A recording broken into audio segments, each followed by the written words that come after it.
Kung madalas kang nag-check ng menu ng mga restaurant sa pwedeng makainan, malamang narinig nyo na ang sinigang na may pakwan.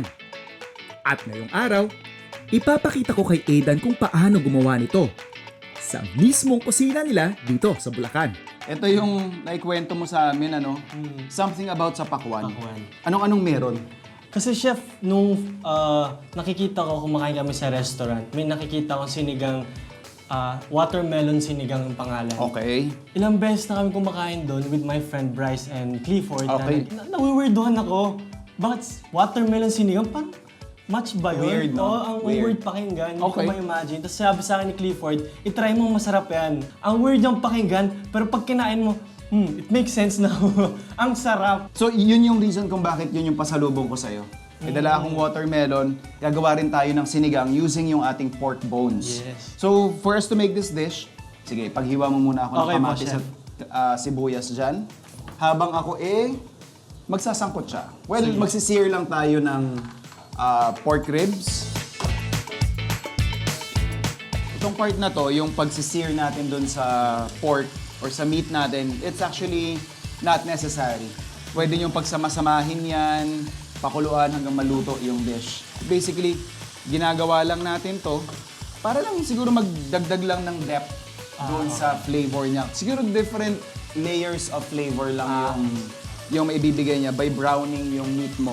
So, yung ating sibuyas dyan at kamatis, habang magbabrown yan, saka natin ilalagay. Naikwento mo yung sa pakwan, bago pa yan lumabas sa isang restaurant. Sa amin kasi lumaki ako sa bukid. So may mga farmers kaming nakakasama, so kilala na namin yung sinigang sa pakwan. Kaya nila na-discover yung pwede mo palang lutuin yung pakwan is may mga times kasi na kunyari nagtanim sila on a certain season, biglang inabutan ng bagyo, or may mga times na hindi na ma-harvest yung mga hilaw na pakwan. Yun yung ginagawa nilang pang sigang. Akala ng iba kasi parang twist lang yan sa sinigang. Yes. It's actually part of, para siyang farmer's sinigang. Yan, medyo nagbabrown na siya ng kaunti.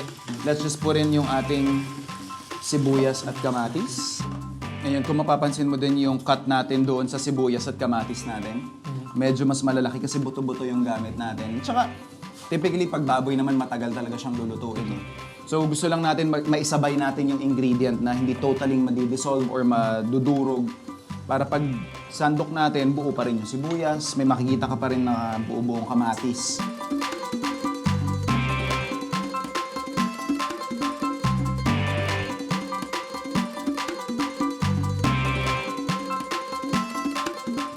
So habang nagsasama-sama yung flavors doon sa ating pork, yung ating aromatics, i-prepare na natin yung ating secret ingredient. Nakatikim ka na ba ng sinigang sa pakwan? Kung hindi pa, papakita ko sa inyo kung paano nga balutuin ang astig at trending na putahing ito. Matapos isir ang pork ribs at haluan ito ng aromatics gaya ng sibuyas at kamatis, at timplahan ng konting patis at paminta, pwede nang isunod ang pakwan. So, scrape lang natin. Again, this is hindi naman kailangan na sa watermelon shell mo siya ilalagay. And ito yung isang kwan. Kadalasan hindi nagagamit sa watermelon, yung kanyang rind o yung balat. We'll also use that. Tanggalin ko lang yung pinaka-top. So parang gamit na gamit din talaga, walang Yes. tapon. Dapat. Actually, ginagawang atsara yung rind ng watermelon. Pero ito chef, nakakain din ba ito? Yeah. Like, Sure. I mean, it's not like parang single singkamas or ano. May very, very slight bitterness siya. Pero yung texture niya para kang kumakain ng hilaw na papaya. Diba? parang apple din. Hindi as crunchy, pero halos ganon. Pero wala siyang off flavor, diba?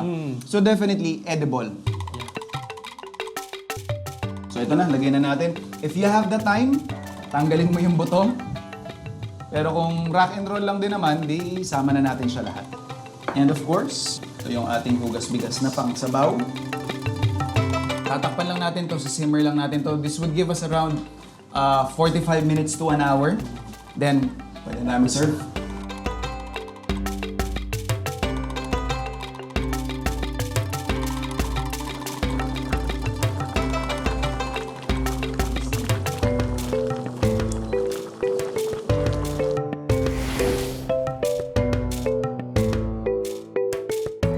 watermelon stew.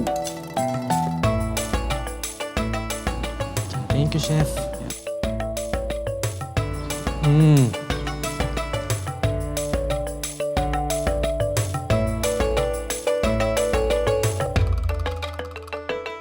Mas masaya talaga ang food adventure kapag may natutuklasan kang panibagong atake sa mga pagkain at inuming nakasama